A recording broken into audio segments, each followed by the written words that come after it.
Don't forget to subscribe. Afterwards, the wisest and most spiritual books from the greatest authors await you every day. And now buckle up, sit back and we'll begin. Carlos Castaneda. Book 5. The Second Ring of Power. The second attention. You have to leave later on today, Lagorda said to me right after breakfast. Since you have decided to go with us, you have committed yourself to helping us fulfill our new task. The Nagwal left me in charge only until you came. He entrusted me, as you already know, with certain things to tell you. I've told you most of them. But there are still some I couldn't mention to you until you made your choice. Today we will take care of them. Right after that you must leave in order to give us time to get ready. We need a few days to settle everything and to prepare to leave these mountains forever. We have been here a very long time. It's hard to break away. But everything has come to a sudden end.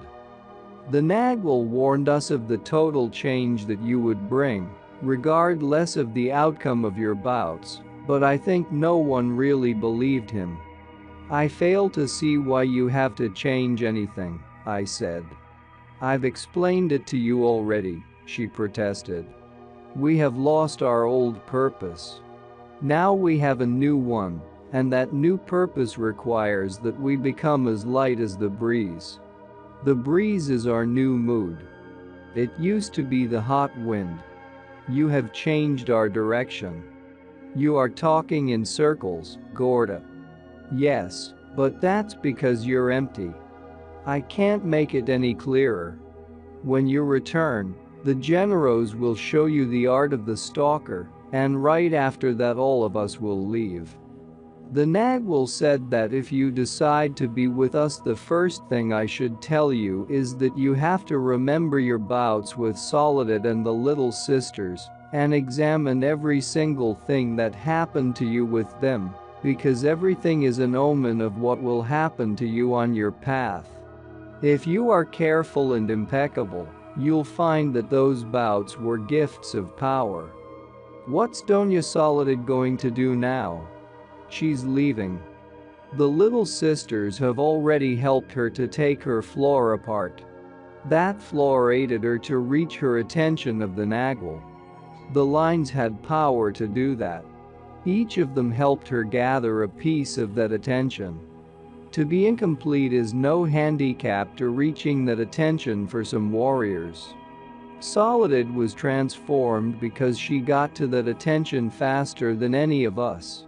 She doesn't have to gaze at her floor anymore to go into that other world, and now that there is no more need for the floor, she has returned it to the earth where she got it. You are really determined to leave, Gorda, aren't you? All of us are. That's why I'm asking you to go away for a few days to give us time to pull down everything we have. Am I the one who has to find a place for all of you, Gorda? If you were an impeccable warrior you would do just that. But you're not an impeccable warrior, and neither are we. But still we will have to do our best to meet our new challenge. I felt an oppressive sense of doom. I have never been one to thrive on responsibilities. I thought that the commitment to guide them was a crushing burden that I could not handle. Maybe we don't have to do anything, I said. Yes. That's right, she said, and laughed. Why don't you tell yourself that over and over until you feel safe? The Nagwal told you time and time again that the only freedom warriors have is to behave impeccably.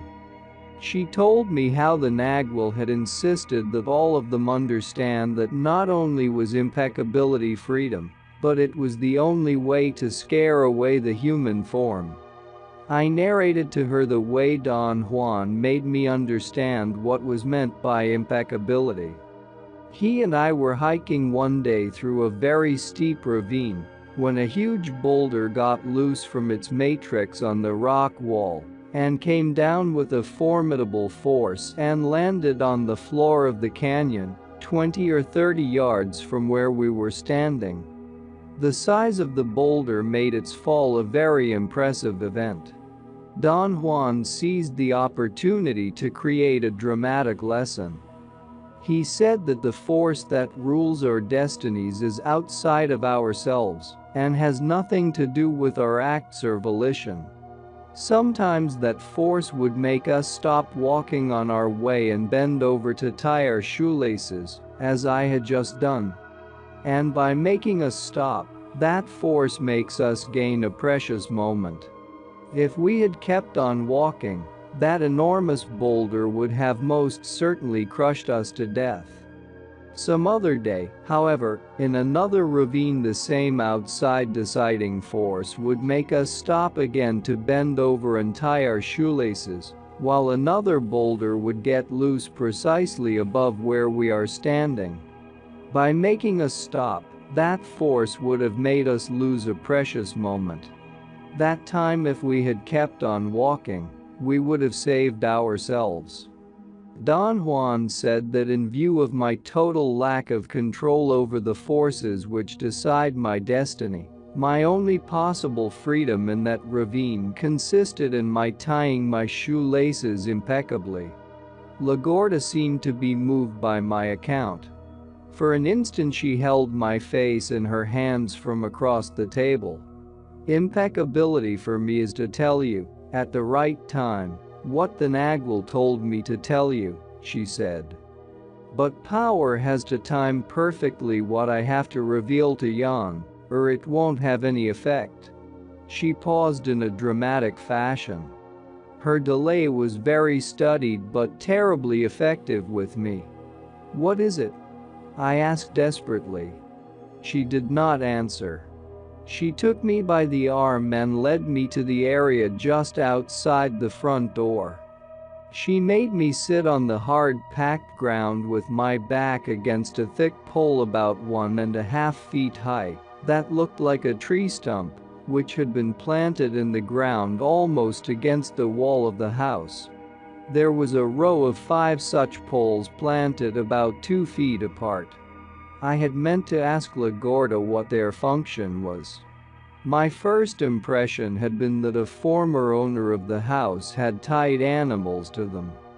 My conjecture seemed incongruous, however, because the area just outside the front door was a kind of roofed porch. I told LaGorda my supposition as she sat down next to me to my left, with her back against another pole. She laughed and said that the poles were indeed used for tying animals of sorts, but not by a former owner, and that she had nearly broken her back digging the holes for them. What do you use them for? I asked. Let's say that we tie ourselves to them, she replied. And this brings me to the next thing the Nagual asked me to tell you. He said that because you were empty he had to gather your second attention, your attention of the Nagual, in a way different than ours. We gathered that attention through dreaming and you did it with his power plants. The Nagual said that his power plants gathered the menacing side of your second attention in one clump, and that's the shape that came out of your head. He said that that's what happens to sorcerers when they are given power plants. If they don't die, the power plants spin their second attention into that awful shape that comes out of their heads. Now we're coming to what he wanted you to do. He said that you must change directions now and begin gathering your second attention in another way, more like us. You can't keep on the path of knowledge unless you balance your second attention. So far, that attention of yours has been riding on the Nagual's power, but now you are alone. That's what he wanted me to tell you. How do I balance my second attention? You have to do dreaming the way we do it. Dreaming is the only way to gather the second attention without injuring it, without making it menacing and awesome. Your second attention is fixed on the awful side of the world, Ours is on the beauty of it. You have to change sides and come with us. That's what you chose last night when you decided to go with us. Could that shape come out of me at any time? No. The Nagwal said that it won't come out again until you're as old as he is. Your Nagwal has already come out as many times as was needed. The Nagwal and Genero have seen to that. They used to tease it out of you. The Nagwal told me that sometimes you were a hair away from dying because your second attention is very indulging. He said that once you even scared him, your Nagwal attacked him and he had to sing to it to calm it down. But the worst thing happened to you in Mexico City. There he pushed you one day and you went into an office, and in that office you went through the crack between the worlds. He intended only to dispel your attention of the tonal. You were worried sick over some stupid thing.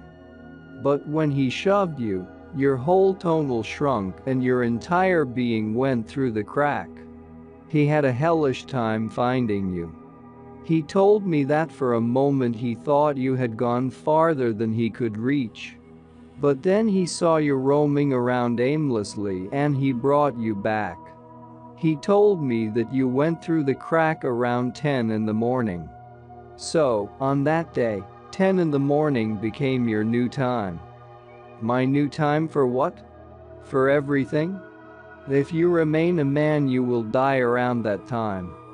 If you become a sorcerer, you will leave this world around that time.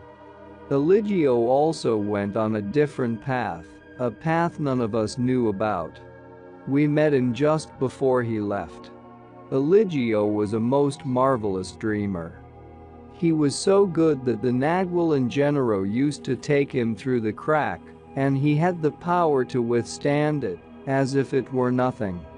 He didn't even pant. The Nagwal and Genero gave him a final boost with power plants. He had the control and the power to handle that boost. And that's what sent him to wherever he is.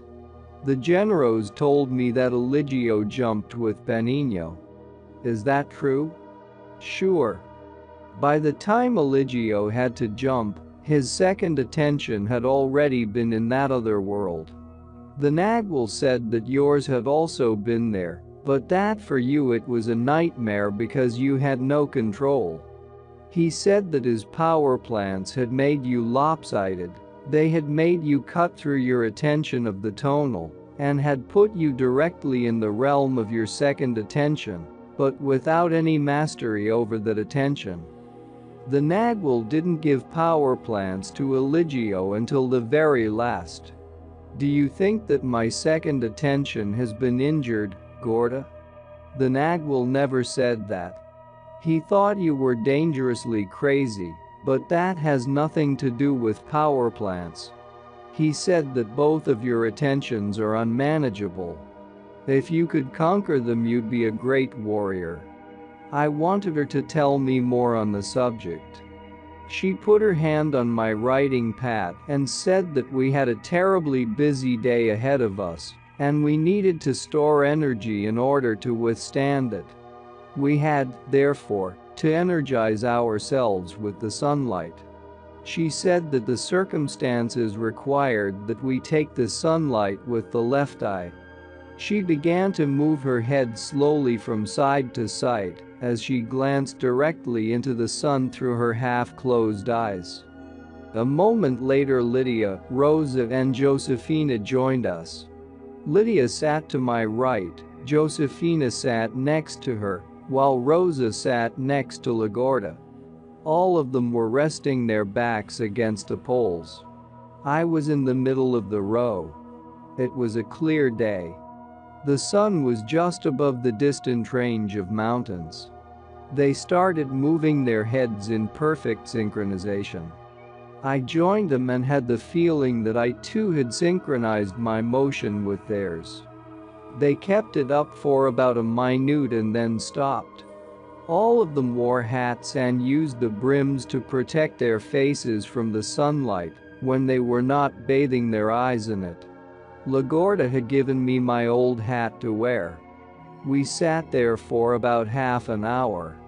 In that time we repeated the exercise countless times. I intended to make a mark on my pad for each time, but Lagorda very casually pushed my pad out of reach. Lydia suddenly stood up, mumbling something unintelligible. Lagorda leaned over to me and whispered that the Generos were coming up the road. I strained to look, but there was no one in sight. Rosa and Josefina also stood up and then went with Lydia inside the house. I told Lagorda that I could not see anyone approaching. She replied that the Generos had been visible at one point on the road, and added that she had dreaded the moment when all of us would have to get together, but that she was confident that I could handle the situation. She advised me to be extra careful with Josefina and Pablito because they had no control over themselves. She said that the most sensible thing for me to do would be to take the Generos away after an hour or so. I kept looking at the road. There was no sign of anyone approaching. "Are you sure they're coming?" I asked. She said that she had not seen them, but that Lydia had. The Generos had been visible just for Lydia, because she had been gazing at the same time she had been bathing her eyes. I was not sure what Lagorda had meant and asked her to explain. "We are gazers," she said. "Just like yourself. We are all the same. There is no need to deny that you're a gazer. The Nagwal told us about your great feats of gazing." "My great feats of gazing? What are you talking about, Gorda?" She contracted her mouth and appeared to be on the verge of being irritated by my question. She seemed to catch herself. She smiled and gave me a gentle shove. At that moment she had a sudden flutter in her body. She stared blankly past me, then she shook her head vigorously. She said that she had just seen that the Generos were not coming after all. It was too early for them. They were going to wait for a while before they made their appearance. She smiled as if she were delighted with the delay. "It's too early for us to have them here anyway," she said. "And they feel the same way about us." "Where are they now?" I asked. "They must be sitting beside the road somewhere," she replied. Benigno had no doubt gazed at the house as they were walking and saw us sitting here, and that's why they have decided to wait. That's perfect. That will give us time. You scare me, Gorda. Time for what? You have to round up your second attention today, just for us four. How can I do that? I don't know. You are very mysterious to us. The Nagwal has done scores of things to you with his power plants, but you can't claim that as knowledge. That is what I've been trying to tell you. Only if you have mastery over your second attention can you perform with it, otherwise you'll always stay fixed halfway between the two, as you are now. Everything that has happened to you since you arrived has been directed to force that attention to spin. I've been giving you instructions little by little, just as the Nagwal told me to do. Since you took another path, you don't know the things that we know, just like we don't know anything about power plants. Soledad knows a bit more, because the Nagwal took her to his homeland. Nestor knows about medicinal plants, but none of us has been taught the way you were. We don't need your knowledge yet. But someday when we are ready you are the one who will know what to do to give us a boost with power plants. I am the only one who knows where the Nagwal's pipe is hidden, waiting for that day.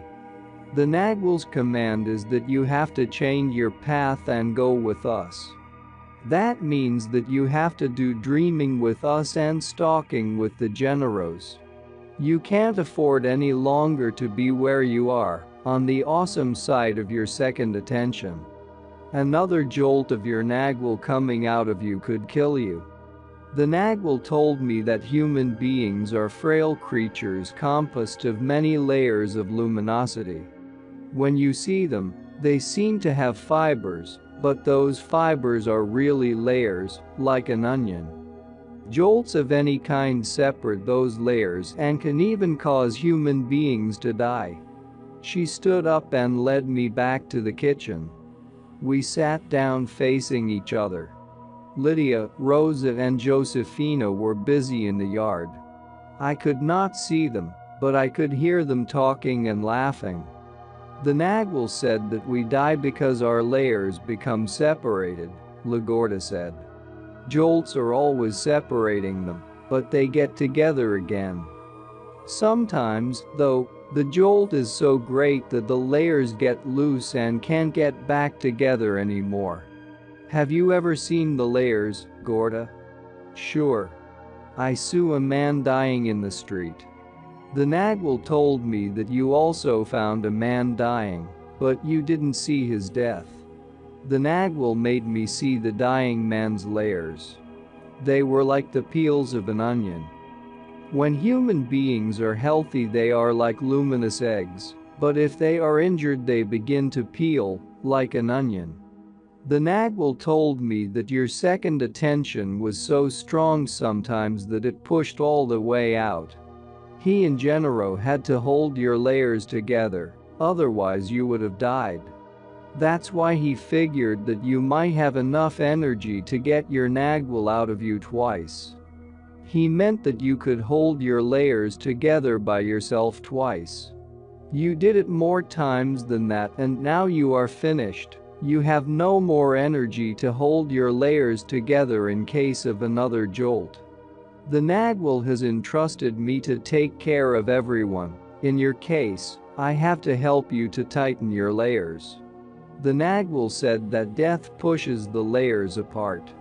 He explained to me that the center of our luminosity, which is the attention of the nagual, is always pushing out, and that's what loosens the layers. So it's easy for death to come in between them and push them completely apart. Sorcerers have to do their best to keep their own layers closed. That's why the nagual taught us dreaming. Dreaming tightens the layers.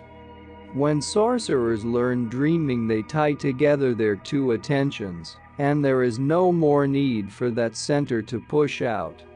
Do you mean that sorcerers do not die? That is right. Sorcerers do not die. Do you mean that none of us is going to die? I didn't mean us. We are nothing. We are freaks, neither here nor there. I meant sorcerers. The nagual and Gennaro are sorcerers. Their two attentions are so tightly together that perhaps they'll never die. Did the nagual say that, Gorda? Yes. He and Gennaro both told me that. Not too long before they left, the nagual explained to us the power of attention.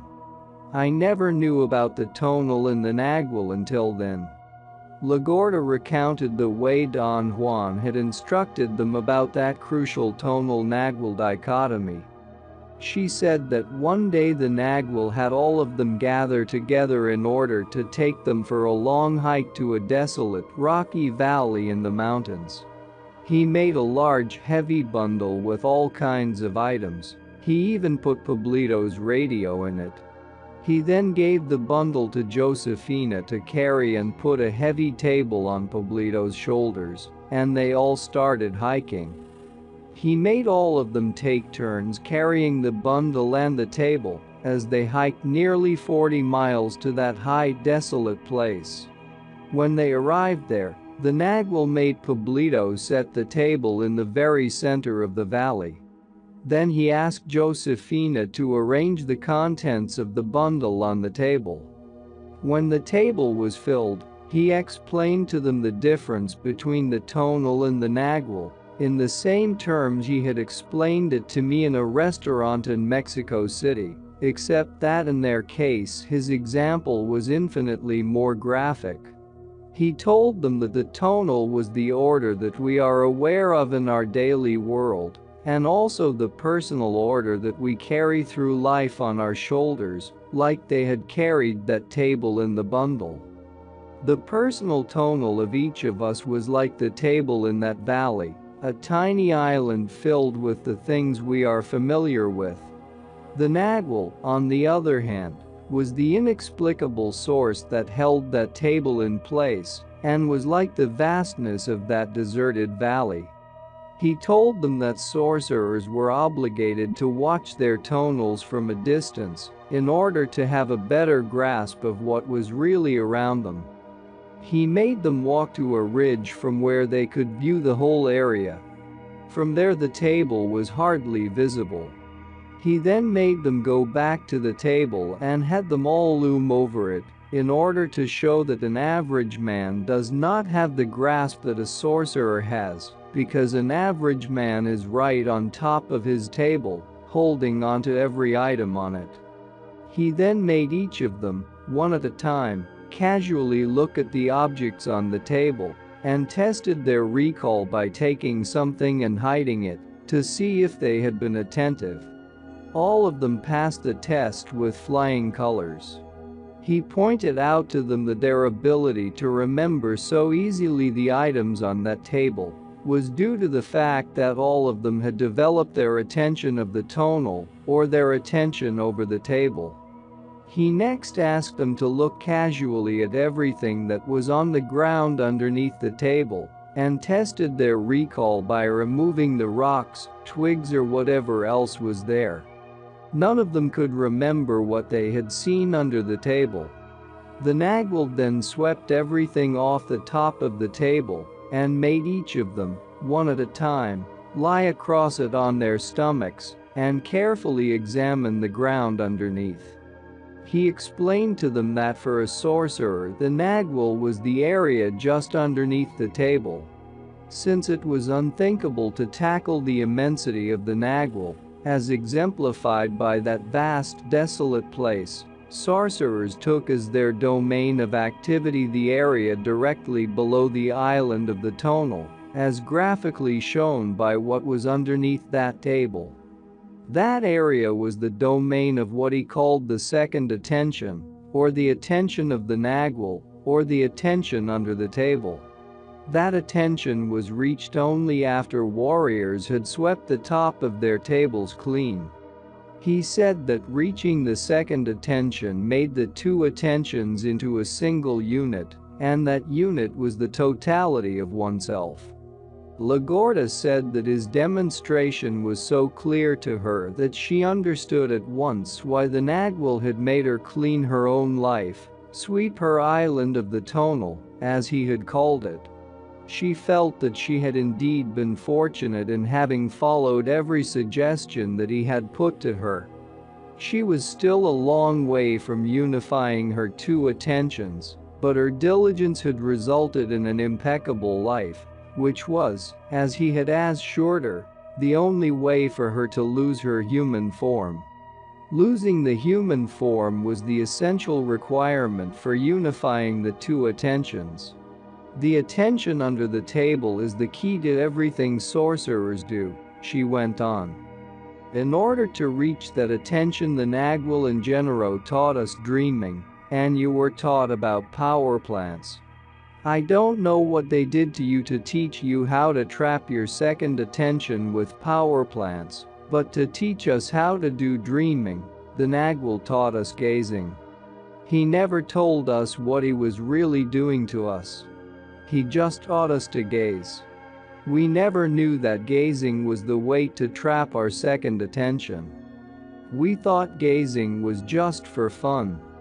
That was not so. Dreamers have to be gazers before they can trap their second attention. The first thing the Nagwal did was to put a dry leaf on the ground and make me look at it for hours. Every day he brought a leaf and put it in front of me. At first I thought that it was the same leaf that he saved from day to day, but then I noticed that leaves are different. The Nagwal said that when we realized that we are not looking anymore, but gazing. Then he put stacks of dry leaves in front of me. He told me to scramble them with my left hand and feel them as I gazed at them. A dreamer moves the leaves in spirals, gazes at them, and then dreams of the designs that the leaves make. The Nagwal said that dreamers can consider themselves as having mastered leaf gazing when they dream the designs of the leaves first, and then find those same designs the next day in their pile of dry leaves. The Nagwal said that gazing at leaves fortifies the second attention. If you gaze at a pile of leaves for hours, as he used to make me do, your thoughts get quiet. Without thoughts, the attention of the tonal wanes and suddenly your second attention hooks onto the leaves and the leaves become something else. The Nagwal called the moment when the second attention hooks onto something stopping the world. And that is correct, the world stops. For this reason there should always be someone around when you gaze. We never know about the quirks of our second attention. Since we have never used it, we have to become familiar with it before we could venture into gazing alone. The difficulty in gazing is to learn to quiet down the thoughts. The Nagwal said that he preferred to teach us how to do that with a pile of leaves, because we could get all the leaves we needed anytime we wanted to gaze. But anything else would do the same job. Once you can stop the world, you are a gazer. And since the only way of stopping the world is by trying, the Nagwal made all of us gaze at dry leaves for years and years. I think it's the best way to reach our second attention. He combined gazing at dry leaves and looking for our hands in dreaming. It took me about a year to find my hands, and 4 years to stop the world. The Nagwal said that once you have trapped your second attention with dry leaves, you do gazing and dreaming to enlarge it. And that's all there is to gazing. You make it sound so simple, Gorda. Everything the Toltecs do is very simple. The Nagwal said that all we needed to do in order to trap our second attention was to try and try. All of us stopped the world by gazing at dry leaves. You and Eligio were different. You yourself did it with power plants, but I don't know what path the Nagwal followed with Eligio. He never wanted to tell me. He told me about you because we have the same task. I mentioned that I had written in my notes that I had had the first complete awareness of having stopped the world only a few days before. She laughed. You stopped the world before any of us, she said. What do you think you did when you took all those power plants? You've never done it by gazing like we did, that's all. Was the pile of dry leaves the only thing the Nagwal made you gaze at? Once dreamers know how to stop the world, they can gaze at other things, and finally when the dreamers lose their form altogether, they can gaze at anything. I do that. I can go into anything. He made us follow a certain order in gazing, though. First we gazed at small plants. The Nagwal warned us that small plants are very dangerous. Their power is concentrated, they have a very intense light, and they feel when dreamers are gazing at them. They immediately move their light and shoot it at the gazer. Dreamers have to choose one kind of plant to gaze at. Next we gazed at trees. Dreamers also have a particular kind of tree to gaze at. In this respect you and I are the same, both of us are eucalyptus gazers. By the look on my face she must have guessed my next question. The Nagwal said that with his smoke you could very easily get your second attention to work, she went on. You focused your attention lots of times on the Nagwal's predilection, the crows. He said that once, your second attention focused so perfectly on a crow that it flew away, like a crow flies, to the only eucalyptus tree that was around. For years I had dwelled upon that experience. I could not regard it in any other way, except as an inconceivably complex hypnotic state, brought about by the psychotropic mushrooms contained in Don Juan's smoking mixture, in conjunction with his expertise as a manipulator of behavior. He suggested a perceptual catharsis in me, that of turning into a crow and perceiving the world as a crow. The result was that I perceived the world in a manner that could not have possibly been part of my inventory of past experiences. LaGuardia's explanation somehow had simplified everything. She said that the Nagual next made them gaze at moving, living creatures. He told them that small insects were by far the best subject. Their mobility made them innocuous to the gazer, the opposite of plants which drew their light directly from the earth. The next step was to gaze at rocks. She said that rocks were very old and powerful, and had a specific light which was rather greenish, in contrast with the white light of plants and the yellowish light of mobile, living beings. Rocks did not open up easily to gazers, but it was worthwhile for gazers to persist, because rocks had special secrets concealed in their core, secrets that could aid sorcerers in their dreaming. "What are the things that rocks reveal to you?" I asked. "When I gaze into the very core of a rock," she said, "I always catch a whiff of a special scent proper to that rock. When I roam around in my dreaming, I know where I am because I'm guided by those scents." She said that the time of the day was an important factor in tree and rock gazing. In the early morning, trees and rocks were stiff, and their light was faint. Around noon was when they were at their best, and gazing at that time was done for borrowing their light and power. In the late afternoon and early evening, trees and rocks were quiet and sad, especially trees. LaGuardia said that at that hour trees gave the feeling that they were gazing back at the gazer. A second series in the order of gazing was to gaze at cyclic phenomena, rain and fog. She said that gazers can focus their second attention on the rain itself and move with it, or focus it on the background, and use the rain as a magnifying glass of sorts to reveal hidden features. Places of power or places to be avoided are found by gazing through rain. Places of power are yellowish, and places to be avoided are intensely green. LaGuardia said that fog was unquestionably the most mysterious thing on earth for a gazer, and that it could be used in the same two ways that rain was used. But it did not easily yield to women, and even after she had lost her human form, it remained unattainable to her. She said that the Nagual once made her see a green mist at the head of a fog bank, and told her that was the second attention of a fog gazer who lived in the mountains where she and the Nagual were, and that he was moving with the fog. She added that fog was used to uncover the ghosts of things that were no longer there, and that the true feat of fog gazers was to let their second attention go into whatever their gazing was revealing to them. I told her that once while I was with Don Juan I had seen a bridge formed out of a fog bank. I was aghast at the clarity and precise detail of that bridge. To me it was more than real.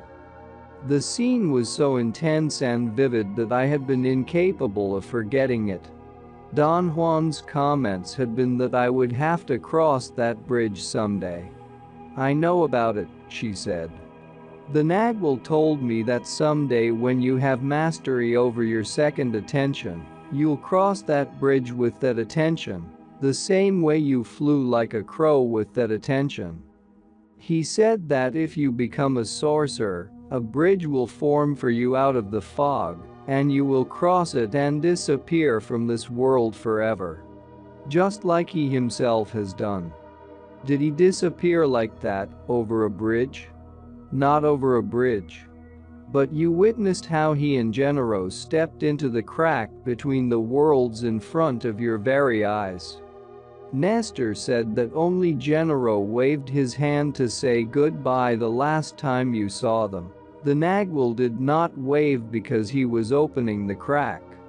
The Nagwal told me that when the second attention has to be called upon to assemble itself, all that is needed is the motion of opening that door. That's the secret of the Toltec dreamers once they are formless.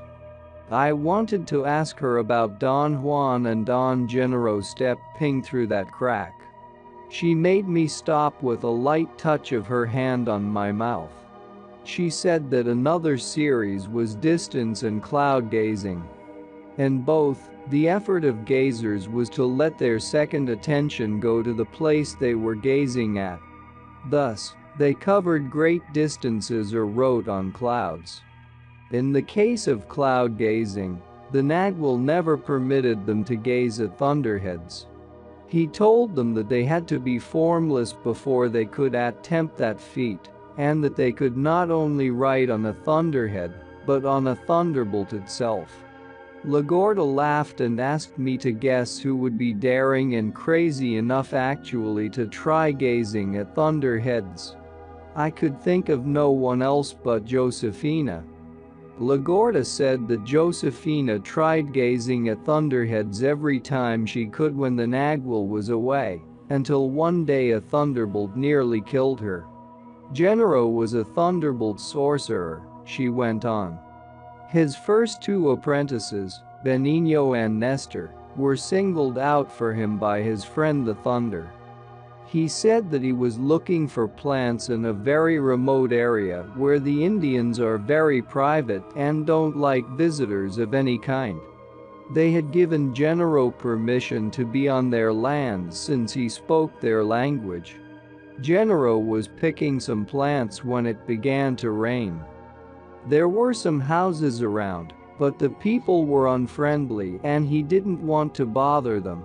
He was about to crawl into a hole when he saw a young man coming down the road riding a bicycle heavily laden with goods.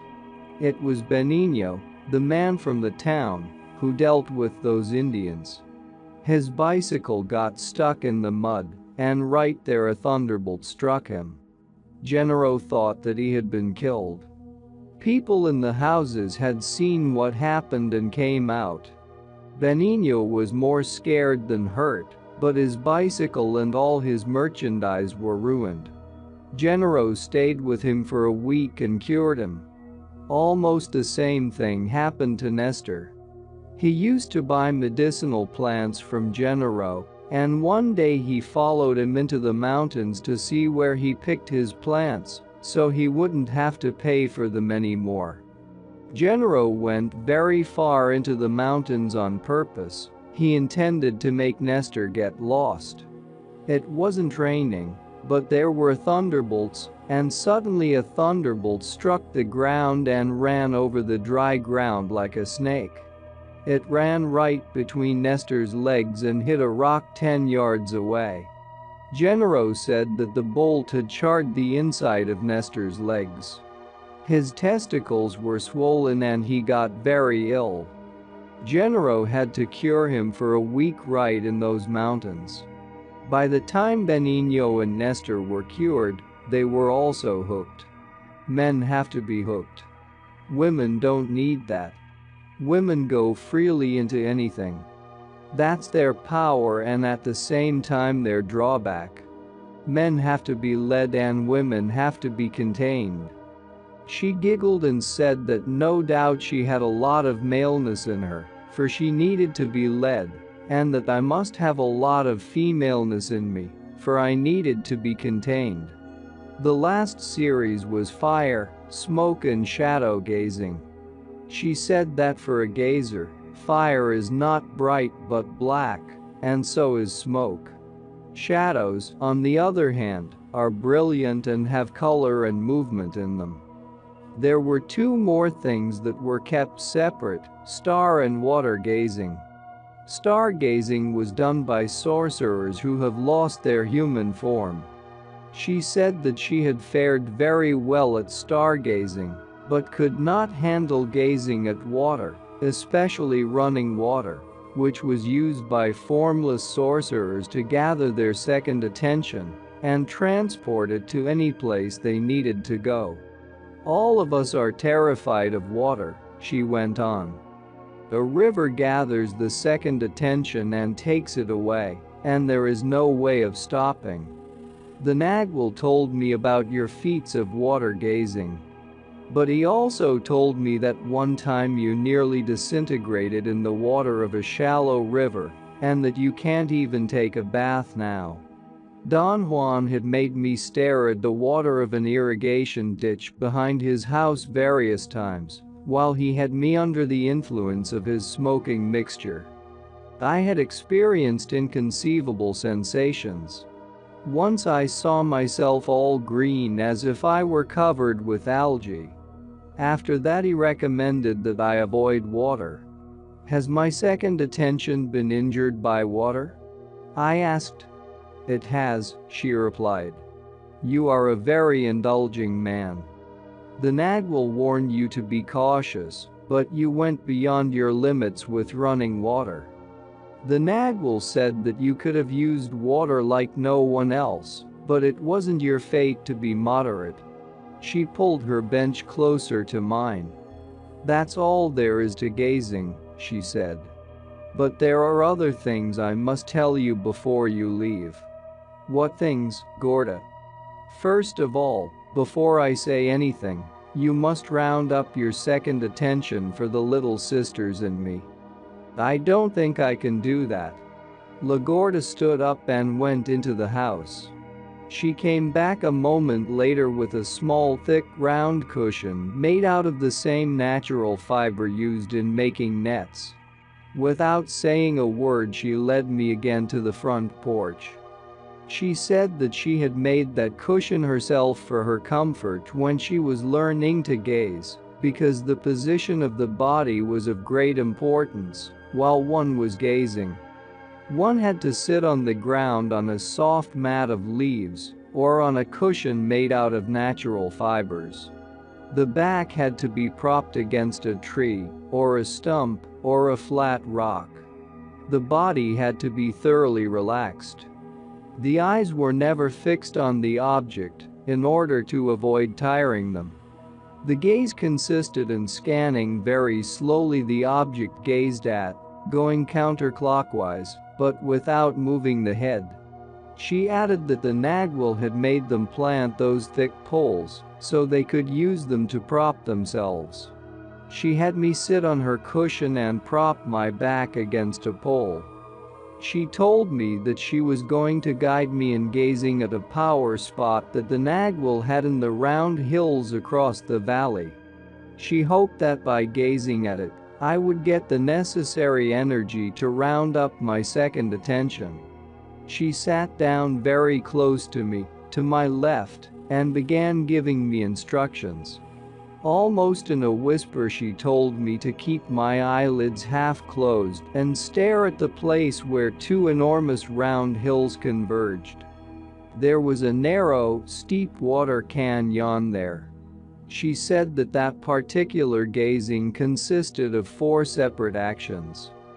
The first one was to use the brim of my hat as a visor to shade off the excessive glare from the sun and allow only a minimal amount of light to come to my eyes, then to half close my eyelids. The third step was to sustain the opening of my eyelids in order to maintain a uniform flow of light. And the fourth step was to distinguish the water canyon in the background through the mesh of light fibers on my eyelashes. I could not follow her instructions at first. The sun was high over the horizon, and I had to tilt my head back. I tipped my hat until I had blocked off most of the glare with the brim. That seemed to be all that was needed. As soon as I half closed my eyes, a bit of light that appeared as if it were coming from the tip of my hat literally exploded on my eyelashes, which were acting as a filter that created a web of light. I kept my eyelids half closed and played with the web of light for a moment until I could distinguish the dark vertical outline of the water canyon in the background. Lagorda told me then to gaze at the middle part of the canyon until I could spot a very dark brown blotch. She said that it was a hole in the canyon which was not there for the eye that looks, but only for the eye that sees. She warned me that I had to exercise my control as soon as I had isolated that blotch, so that it would not pull me toward it. Rather, I was supposed to zoom in on it and gaze into it. She suggested that the moment I found the hole I should press my shoulders on hers to let her know. She slid sideways until she was leaning on me. I struggled for a moment to keep the 4 actions coordinated and steady, and suddenly a dark spot was formed in the middle of the canyon. I noticed immediately that I was not seeing it in the way I usually see. The dark spot was rather an impression, a visual distortion of sorts. The moment my control waned, it disappeared. It was in my field of perception only if I kept the 4 actions under control. I remembered then that Don Juan had engaged me countless times in a similar activity. He used to hang a small piece of cloth from a low branch of a bush, which was strategically located to be in line with specific geological formations in the mountains in the background, such as water canyons or slopes. By making me sit about 50 feet away from that piece of cloth and having me stare through the low branches of the bush where the cloth hung, he used to create a special perceptual effect in me. The piece of cloth, which was always a shade darker than the geological formation I was staring at, seemed to be at first a feature of that formation. The idea was to let my perception play without analyzing it. I failed every time because I was thoroughly incapable of suspending judgment, and my mind always entered into some rational speculation about the mechanics of my phantom perception. This time I felt no need whatsoever for speculations. Lagorda was not an imposing figure that I unconsciously needed to fight, as Don Juan had obviously been to me. The dark blotch in my field of perception became almost black. I leaned on Lagorda's shoulder to let her know. She whispered in my ear that I should struggle to keep my eyelids in the position they were in and breathe calmly from my abdomen. I should not let the blotch pull me, but gradually go into it. The thing to avoid was letting the hole grow and suddenly engulf me. In the event that happened, I had to open my eyes immediately. I began to breathe as she had prescribed, and thus I could keep my eyelids fixed indefinitely at the appropriate aperture. I remained in that position for quite some time. Then I noticed that I had begun to breathe normally, and that it had not disturbed my perception of the dark blotch. But suddenly the dark blotch began to move, to pulsate, and before I could breathe calmly again, the blackness moved forward and enveloped me. I became frantic and opened my eyes. Lagorda said that I was doing distance gazing, and for that it was necessary to breathe the way she had recommended. She urged me to start all over again. She said that the Nagwal used to make them sit for entire days rounding up their second attention by gazing at that spot. He cautioned them repeatedly about the danger of being engulfed because of the jolt the body suffered. It took me about an hour of gazing to do what she had delineated. To zoom in on the brown spot and gaze into it meant that the brown patch in my field of perception lightened up quite suddenly. As it became clearer, I realized that something in me was performing an impossible act. I felt that I was actually advancing toward that spot, thus the impression I was having that it was clearing up. Then I was so near to it that I could distinguish features in it, like rocks and vegetation. I came even closer and could look at a peculiar formation on one rock. It looked like a roughly carved chair. I liked it very much. Compared to it, the rest of the rock seemed pale and uninteresting. I don't know how long I gazed at it. I could focus on every detail of it. I felt that I could lose myself forever in its detail because there was no end to it. But something dispelled my view. Another strange image was superimposed on the rock, and then another one, and another yet. I became annoyed with the interference. At the instant I became annoyed, I also realized that Lagorda was moving my head from side to side from behind me. In a matter of seconds, the concentration of my gazing had been thoroughly dissipated.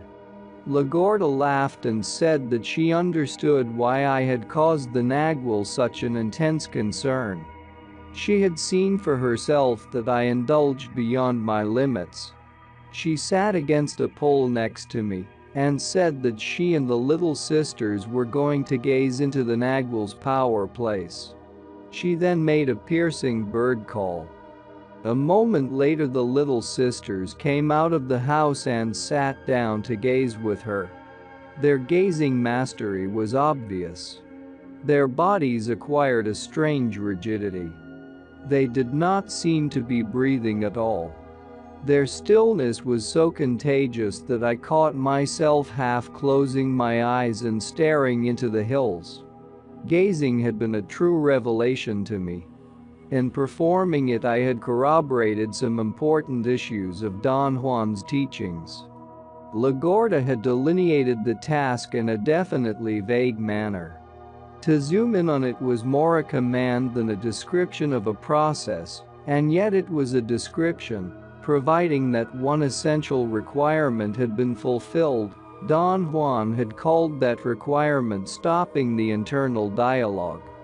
From Lagorda's statements about gazing, it was obvious to me that the effect Don Juan had been after in making them gaze was to teach them to stop the internal dialogue.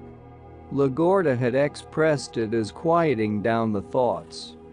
Don Juan had taught me to do that very same thing, although he had made me follow the opposite path. Instead of teaching me to focus my view, as gazers did, he taught me to open it, to flood my awareness by not focusing my sight on anything.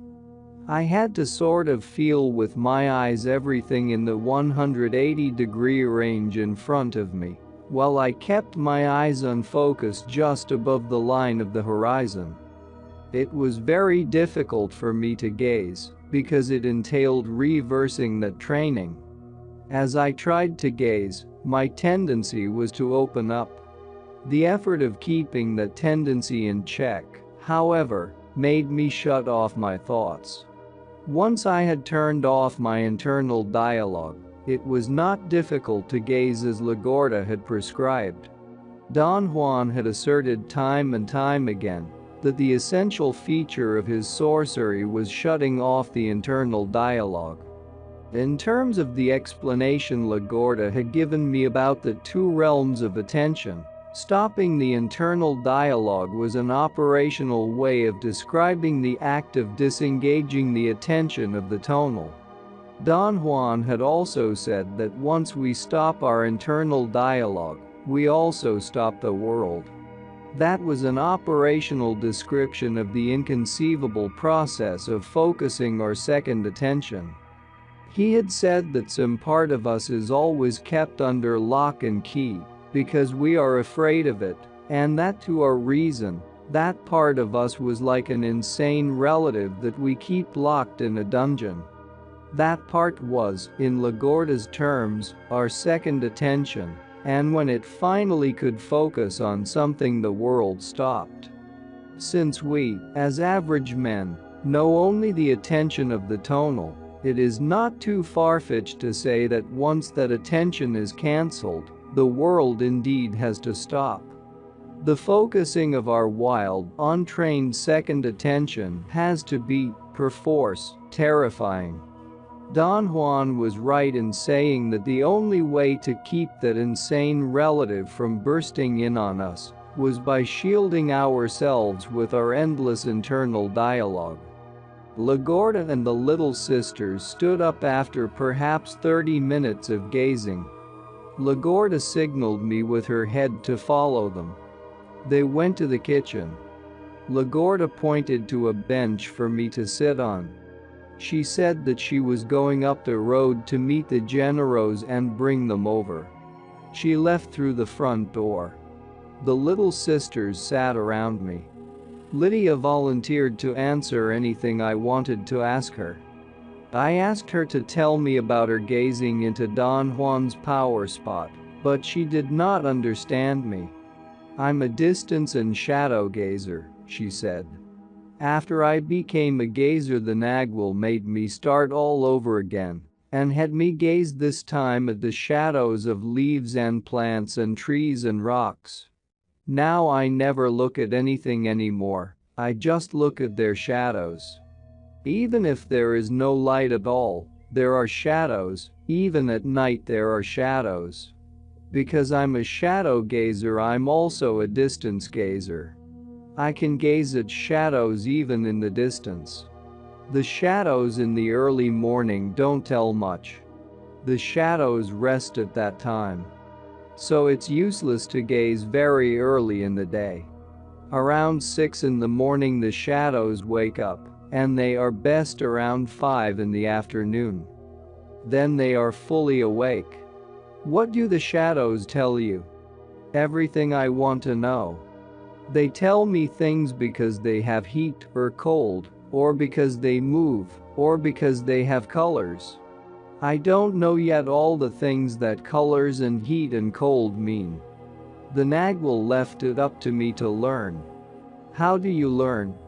In my dreaming. Dreamers must gaze in order to do dreaming, and then they must look for their dreams in their gazing. For example, the Nagual made me gaze at the shadows of rocks, and then in my dreaming I found out that those shadows had light, so I looked for the light in the shadows from then on until I found it. Gazing and dreaming go together. It took me a lot of gazing at shadows to get my dreaming of shadows going. And then it took me a lot of dreaming and gazing to get the two together and really see in the shadows what I was seeing in my dreaming. See what I mean? Every one of us does the same. Rosa's dreaming is about trees because she's a tree gazer, and Josefina's is about clouds because she's a cloud gazer. They gaze at trees and clouds until they match their dreaming. Rosa and Josefina shook their heads in agreement. What about LaGorda? I asked. She's a flea gazer, Rosa said, and all of them laughed. LaGorda doesn't like to be bitten by fleas, Lydia explained. She is formless and can gaze at anything, but she used to be a rain gazer. What about Pablito?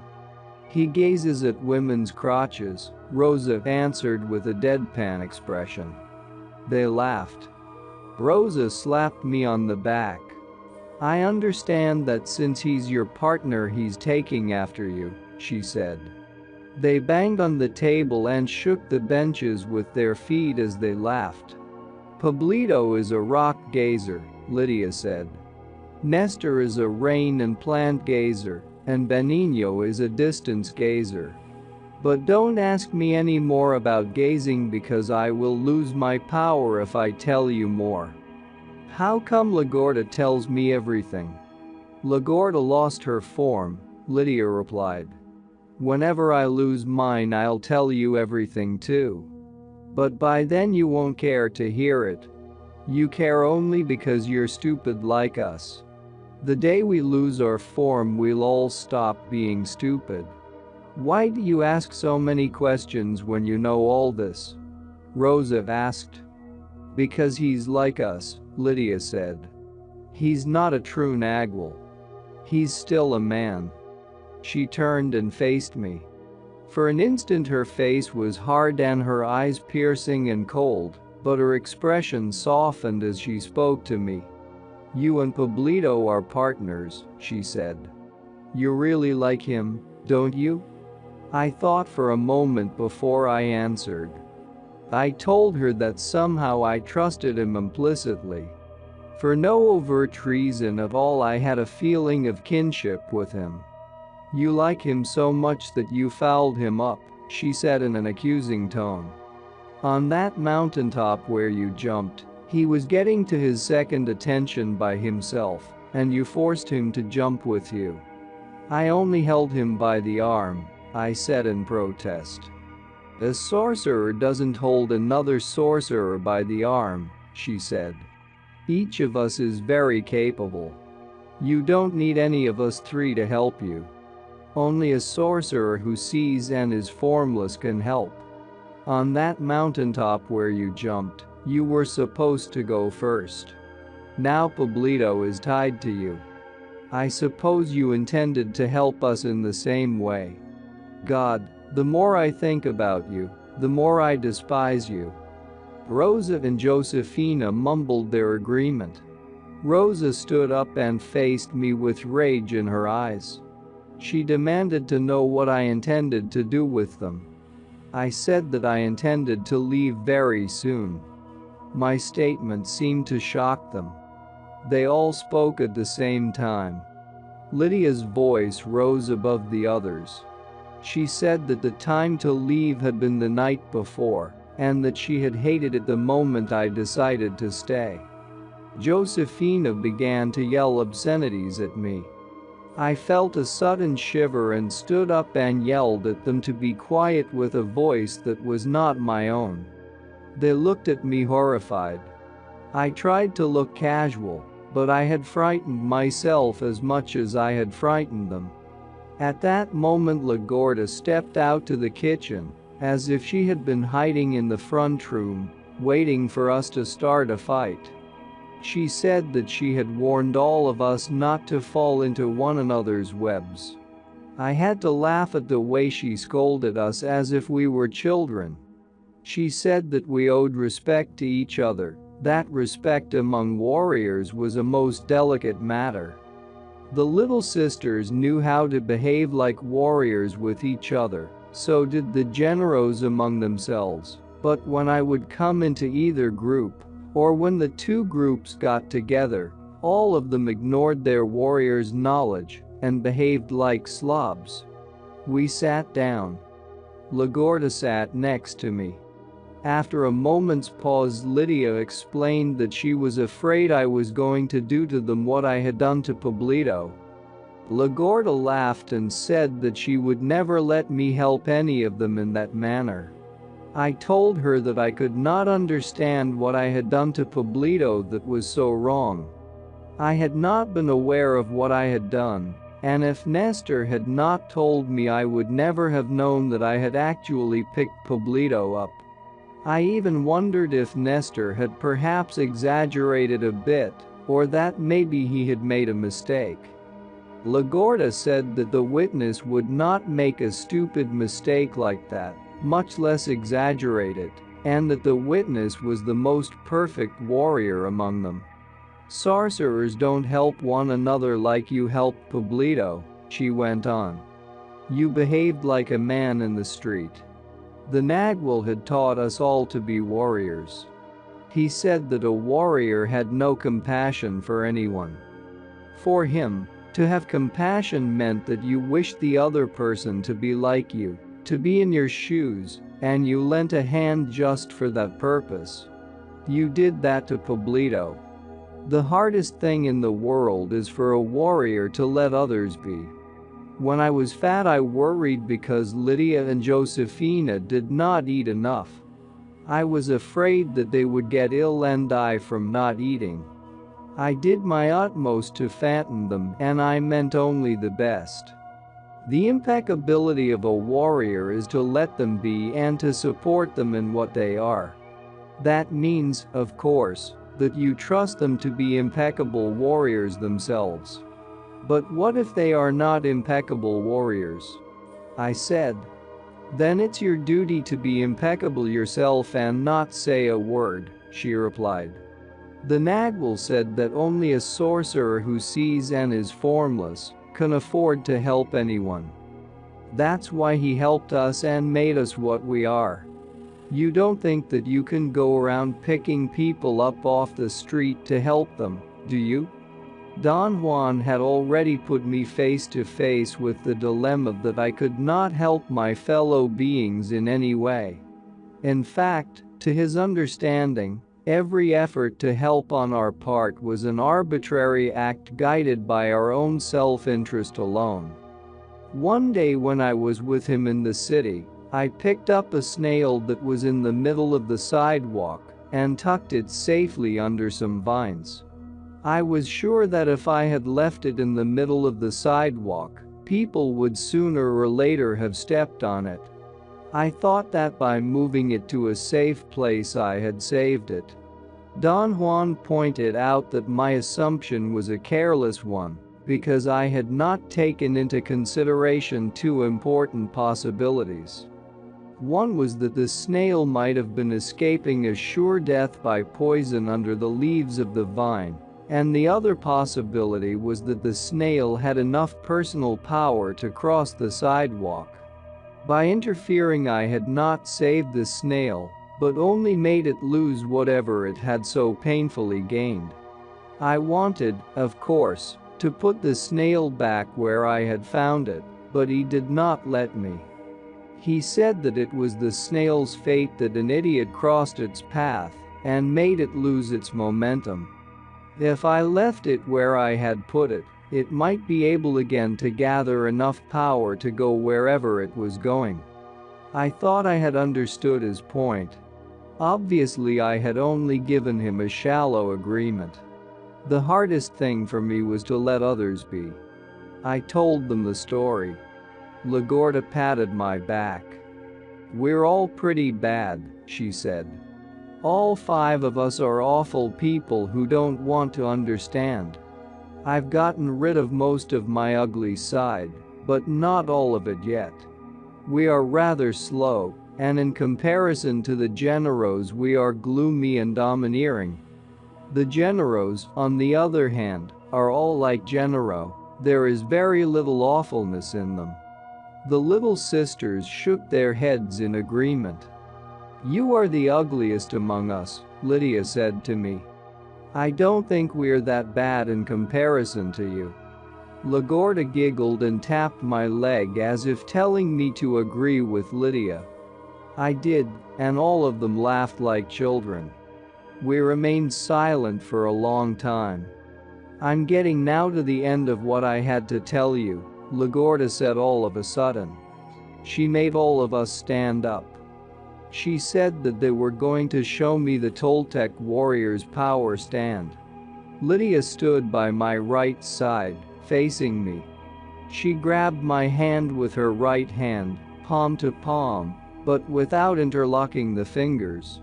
Then she hooked my arm right above the elbow with her left arm and held me tightly against her chest. Josefina did exactly the same thing on my left side.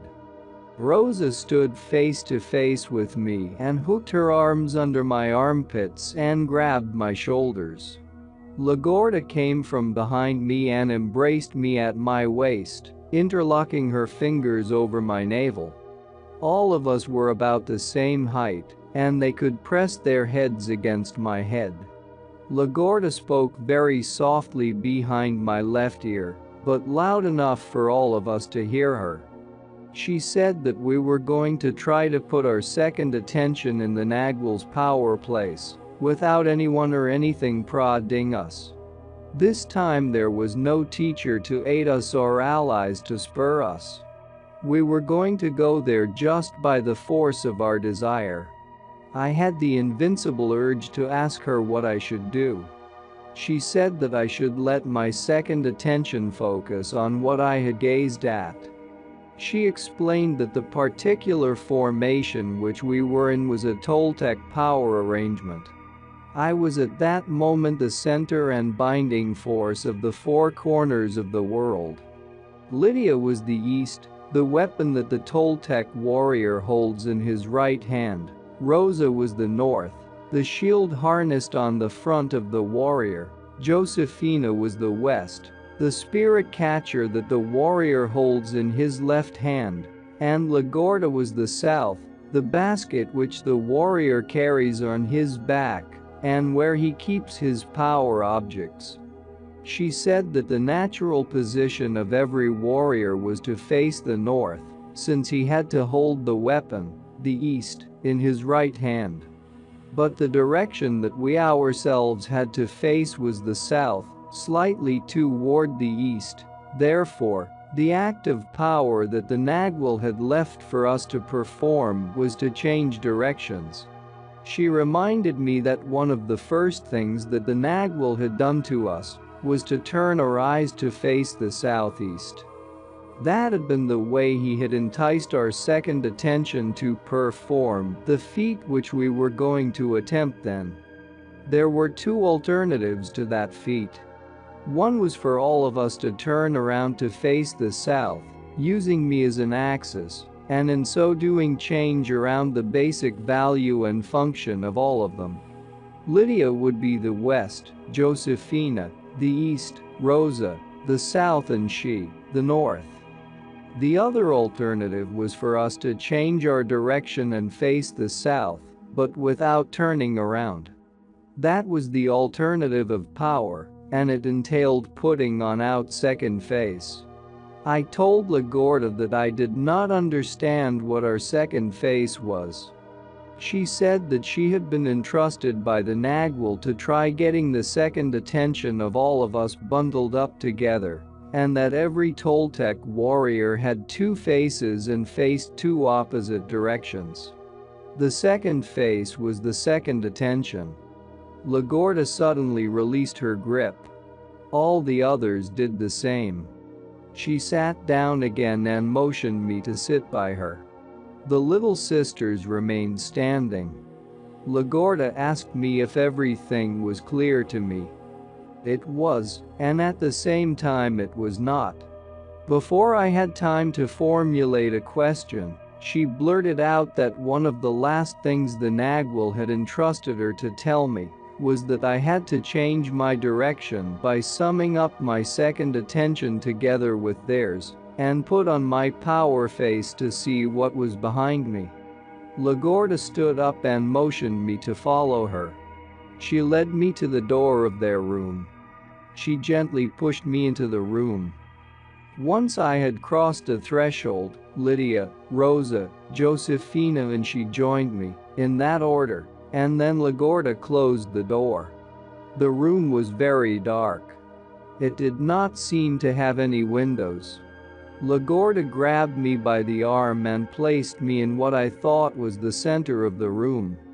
All of them surrounded me. I could not see them at all. I could only feel them flanking me on four sides. After a while my eyes became accustomed to the darkness. I could see that the room had two windows which had been blocked off by panels. A bit of light came through them and I could distinguish everybody. Then all of them held me the way they had done a few minutes before, and in perfect unison, they placed their heads against mine. I could feel their hot breaths all around me.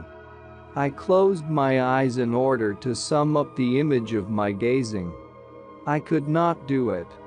I felt very tired and sleepy. My eyes itched terribly. I wanted to rub them, but Lydia and Josefina held my arms tightly. We stayed in that position for a very long time. My fatigue was unbearable and finally I slumped. I thought that my knees had given in.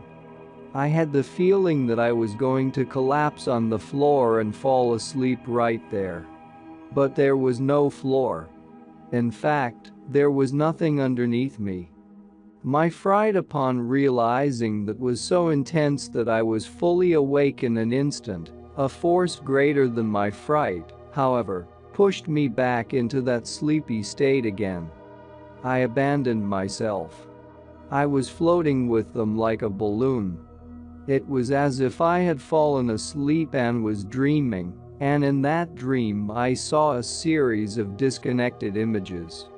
We were no longer in the darkness of their room. There was so much light that it blinded me. At times I could see Rosa's face against mine.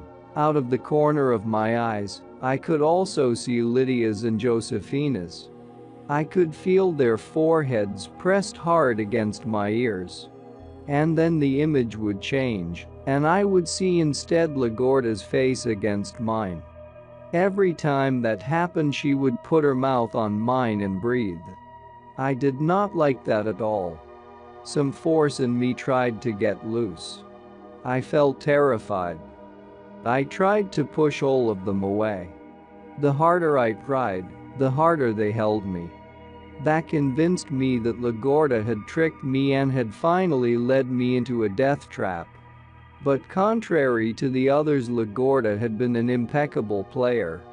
The thought that she had played an impeccable hand made me feel better. At one point I did not care to struggle any longer. I became curious about the moment of my death, which I believed was imminent, and I let go of myself. I experienced then an unequaled joy, an exuberance that I was sure was the herald of my end, if not my death itself. I pulled Lydia and Josefina even closer to me.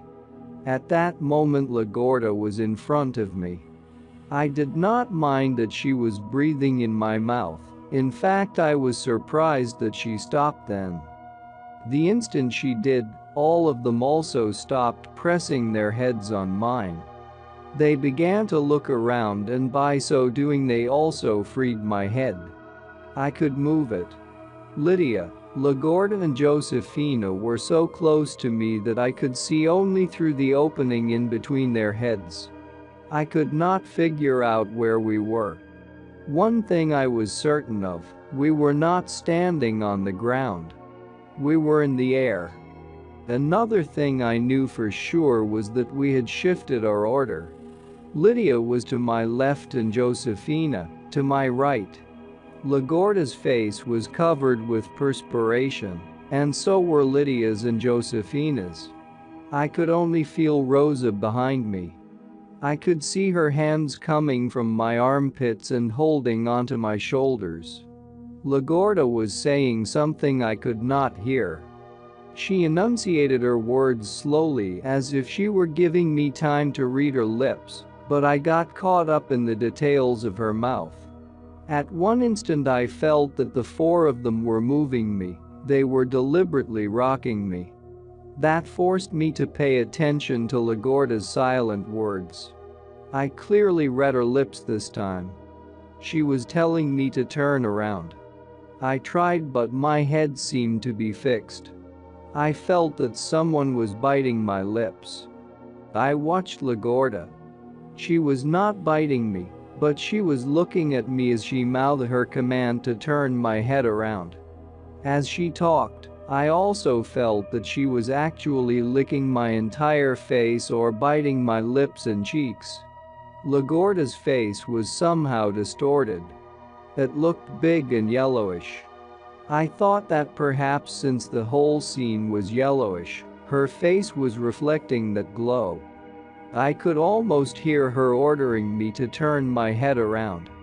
Finally, the annoyance that the biting was causing me made me shake my head. And suddenly the sound of Lagorda's voice became clearly audible. She was in back of me and she was yelling at me to turn my attention around.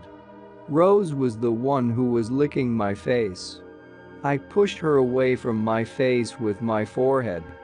Rosa was weeping. Her face was covered with perspiration. I could hear Lagorda's voice behind me. She said that I had exhausted them by fighting them, and that she did not know what to do to catch our original attention.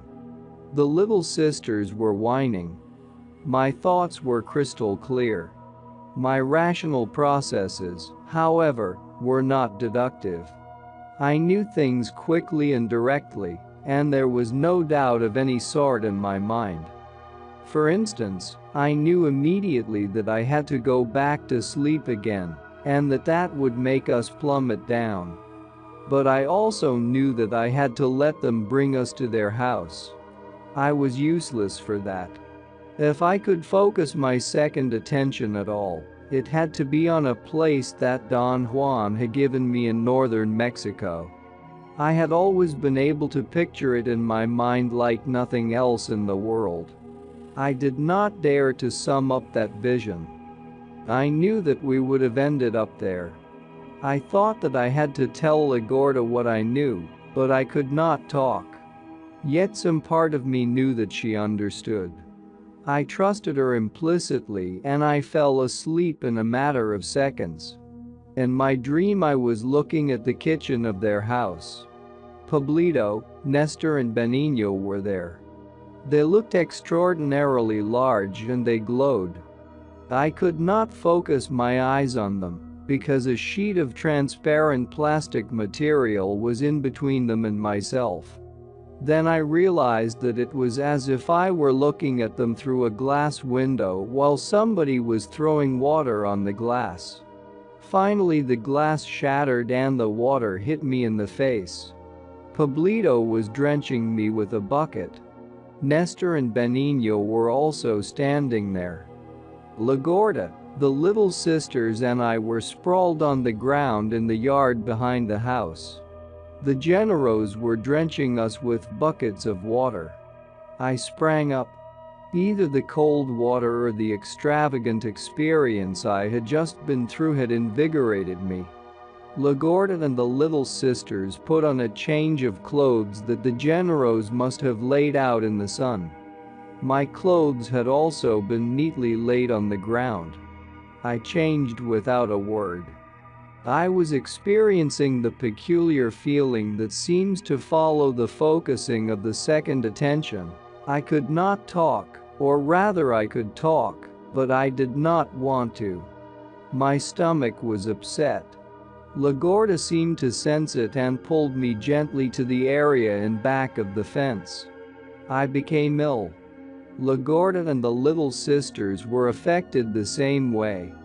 I returned to the kitchen area and washed my face. The coldness of the water seemed to restore my awareness. Pablito, Nestor and Benigno were sitting around the table. Pablito had brought his chair. He stood up and shook hands with me. Then Nestor and Benigno did the same. Lagorda and the little sisters joined us. There seemed to be something wrong with me. My ears were buzzing. I felt dizzy. Josefina stood up and grabbed onto Rosa for support. I turned to ask Lagorda what to do. Lydia was falling backward over the bench. I caught her, but her weight pulled me down, and I fell over with her.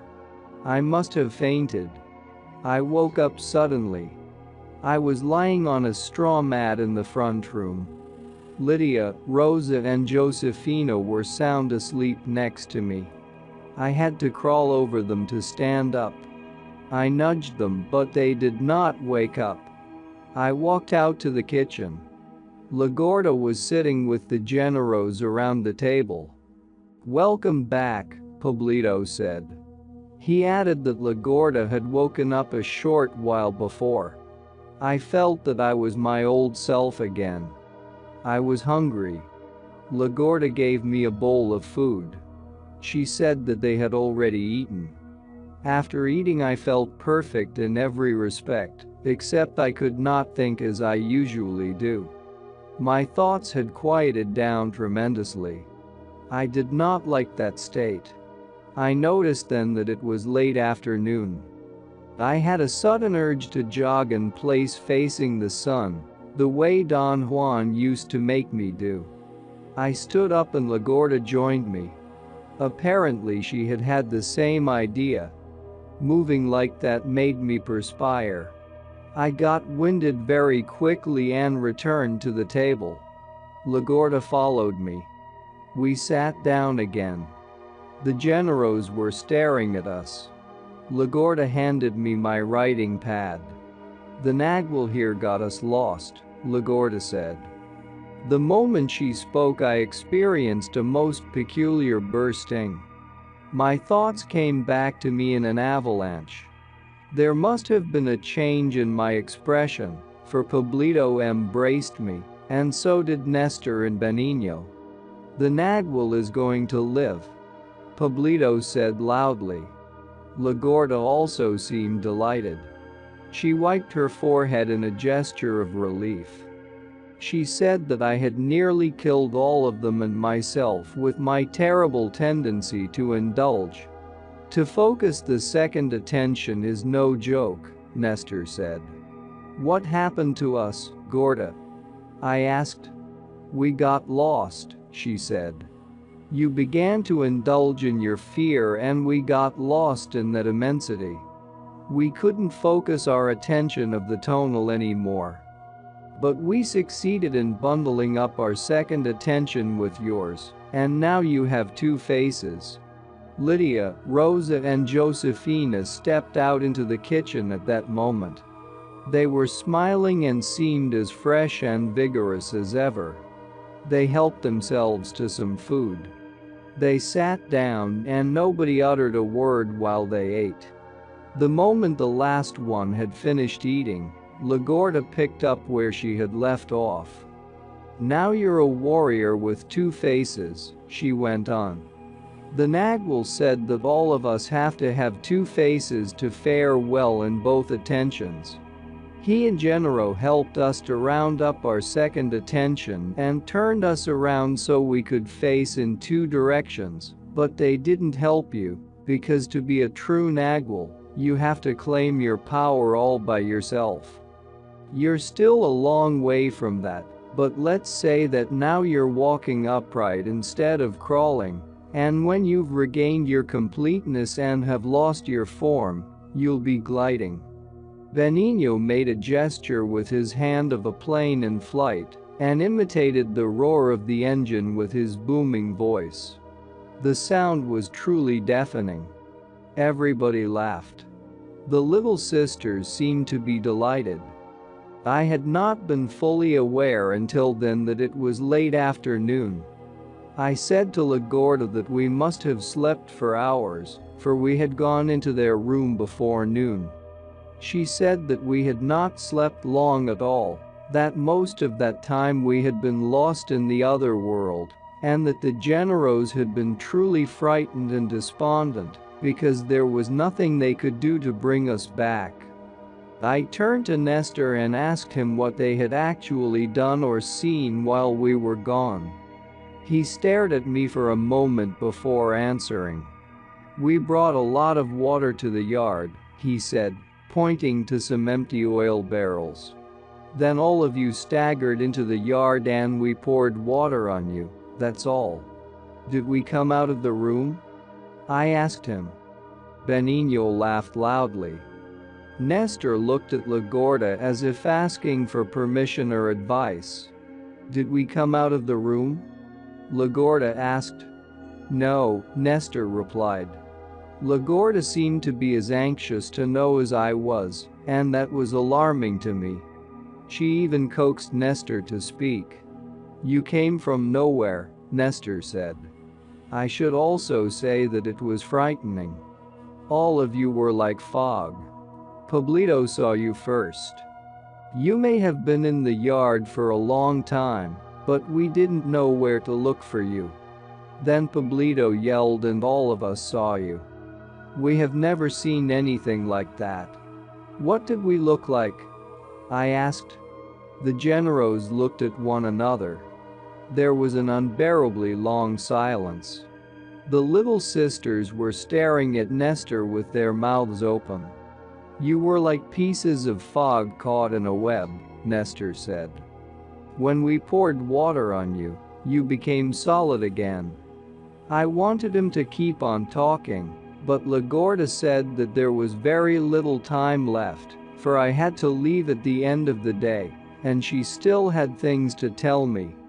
The Generos stood up and shook hands with the little sisters and Lagorda. They embraced me and told me that they only needed a few days in order to get ready to move away. Pablito put his chair upside down on his back. Josefina ran to the area around the stove, picked up a bundle they had brought from Doña Soledad's house, and placed it between the legs of Pablito's chair, which made an ideal carrying device. "Since you're going home, you might as well take this," she said. "It belongs to you anyway." Pablito shrugged his shoulders and shifted his chair in order to balance the load.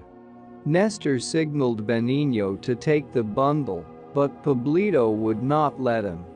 "It's all right," he said. "I might as well be a jackass as long as I'm carrying this damn chair."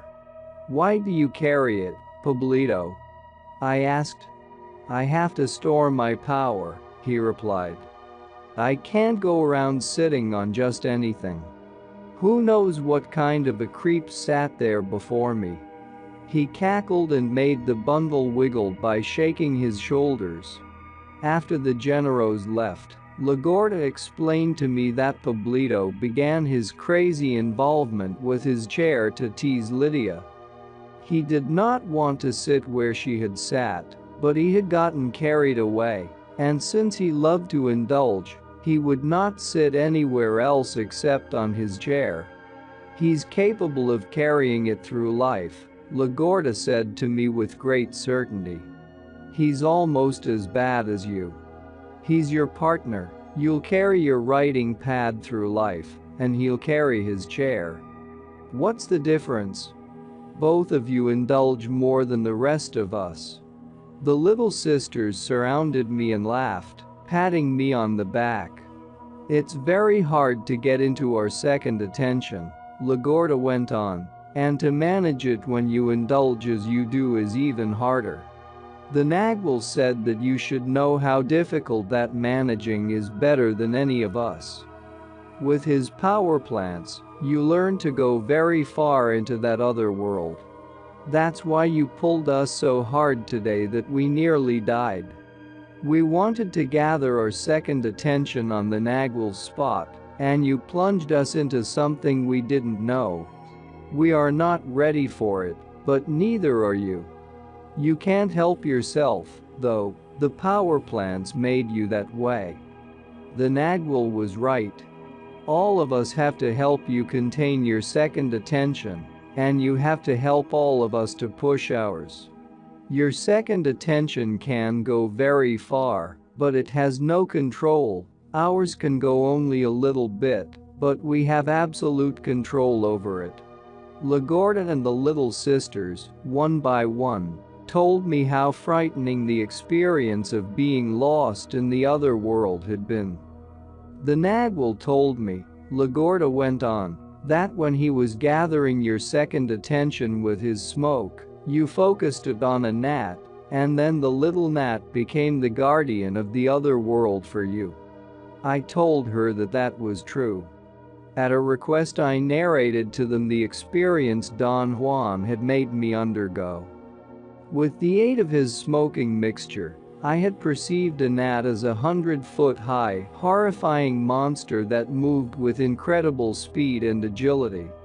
The ugliness of that creature was nauseating, and yet there was an awesome magnificence to it.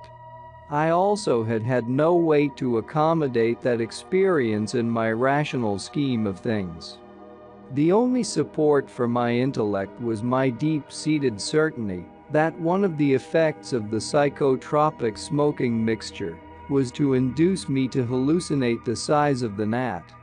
I presented to them, especially to Lagorda, my rational, causal explanation of what had taken place.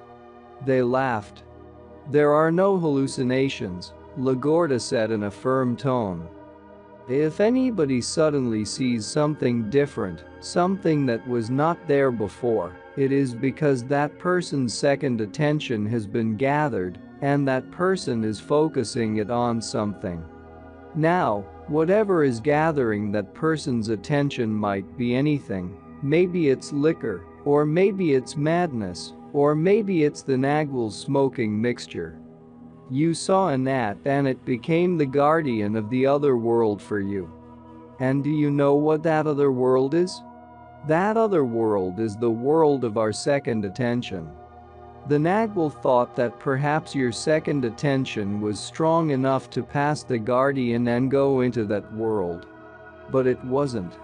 If it had been, you might have gone into that world and never returned. The Nagwal told me that he was prepared to follow you. But the guardian didn't let you pass and nearly killed you. The Nagwal had to stop making you focus your second attention with his power plants because you could only focus on the awesomeness of things. He had you do dreaming instead, so you could gather it in another way. But he was sure your dreaming would also be awesome. There was nothing he could do about it. You were following him in his own footsteps, and he had an awesome, fearsome side. They remained silent. It was as if all of them had been engulfed by their memories.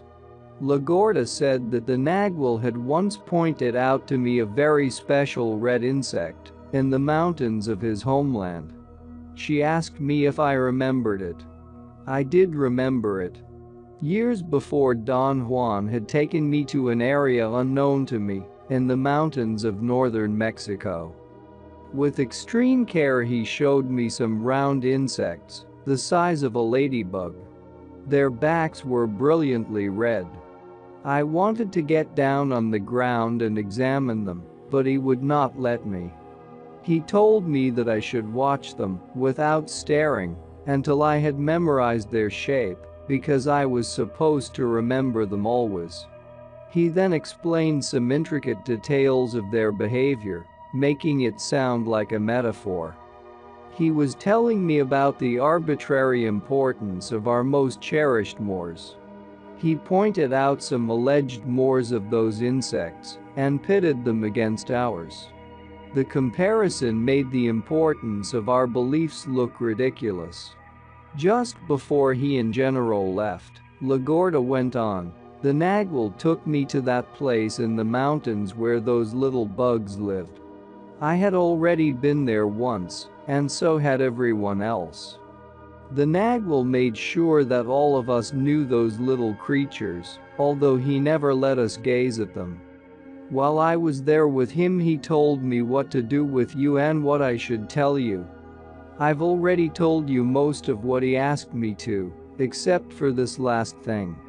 It has to do with what you've been asking everybody about. Where are the Nagwal and Genero? Now I'll tell you exactly where they are.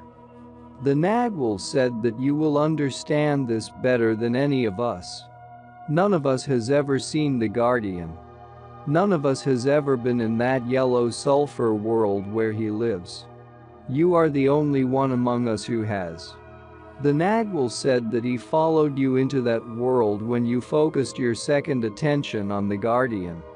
He intended to go there with you, perhaps forever, if you would have been strong enough to pass. It was then that he first found out about the world of those little red bugs. He said that their world was the most beautiful and perfect thing one could imagine. So, when it was time for him and Genero to leave this world, they gathered all their second attention and focused it on that world. Then the Nagwal opened the crack, as you yourself witnessed, and they slipped through it into that world, where they are waiting for us to join them someday. The Nagwal and Genero liked beauty. They went there for their sheer enjoyment. She looked at me. I had nothing to say. She had been right in saying that power had to time her revelation perfectly if it were going to be effective. I felt an anguish I could not express. It was as if I wanted to weep, and yet I was not sad or melancholy. I longed for something inexpressible, but that longing was not mine. Like so many of the feelings and sensations I had had since my arrival, it was alien to me. Nestor's assertions about Eligio came to my mind. I told Lagorda what he had said, and she asked me to narrate to them the visions of my journey between the tonal and the Nagwal which I had had upon jumping into the abyss.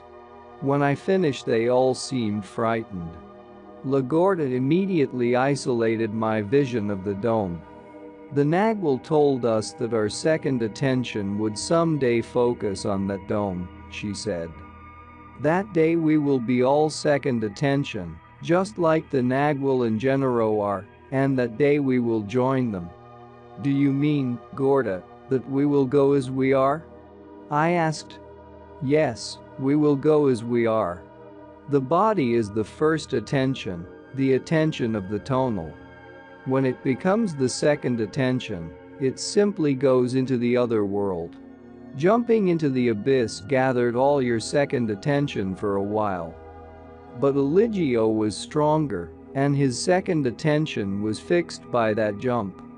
That's what happened to him, and he was just like all of us. But there is no way of telling where he is. Even the Nagwal himself didn't know. But if he is someplace, he is in that dome. Or he is bouncing from vision to vision, perhaps for a whole eternity. Lagorda said that in my journey between the tonal and the Nagwal, I had corroborated on a grand scale the possibility that our whole being becomes all second attention, and on a much smaller scale, when I got all of them lost in the world of that attention earlier that day, and also when she transported us half a mile in order to flee from the Allies. She added that the problem the Nagwal had left for us as a challenge was whether or not we would be capable of developing our will or the power of our second attention to focus indefinitely on anything we wanted. We were quiet for a while. It seemed that it was time for me to leave, but I could not move. The thought of Eligio's fate had paralyzed me. Whether he had made it to the dome of our rendezvous, or whether he had gotten caught in the tremendum, the image of his journey was maddening. It took no effort at all for me to envision it, for I had the experience of my own journey. The other world, which Don Juan had referred to practically since the moment we met, had always been a metaphor, an obscure way of labeling some perceptual distortion, or at best a way of talking about some undefinable state of being. Even though Don Juan had made me perceive indescribable features of the world, I could not consider my experiences to be anything beyond a play on my perception, a directed mirage of sorts that he had managed to make me undergo, either by means of psychotropic plants or by means I could not deduce rationally. Every time that it happened, I had shielded myself with the thought that the unity of the me I knew and was familiar with had been only temporarily displaced. Inevitably, as soon as that unity was restored, the world became again the sanctuary for my inviolable, rational self. The scope that Lagorda had opened with her revelations was terrifying. She stood up and pulled me up off the bench. She said that I had to leave before the twilight set in. All of them walked with me to my car and we said goodbye. Lagorda gave me a last command. She told me that on my return I should go directly to the Genero's house. "We don't want to see you until you know what to do," she said with a radiant smile. "But don't delay too long." The little sisters nodded. "Those mountains are not going to let us stay here much longer," she said, and with a subtle movement of her chin, she pointed to the ominous, eroded hills across the valley. I asked her one more question. I wanted to know if she had any idea where the Nagwal and Genero would go after we had completed our rendezvous. She looked up at the sky, raised her arms, and made an indescribable gesture with them to point out that there was no limit to that vastness. And that's not all. Our experts and regular viewers respond to all comments. Also check if you forgot to subscribe and set your bell to receive notifications about new audiobooks and other useful self-development materials that we release regularly.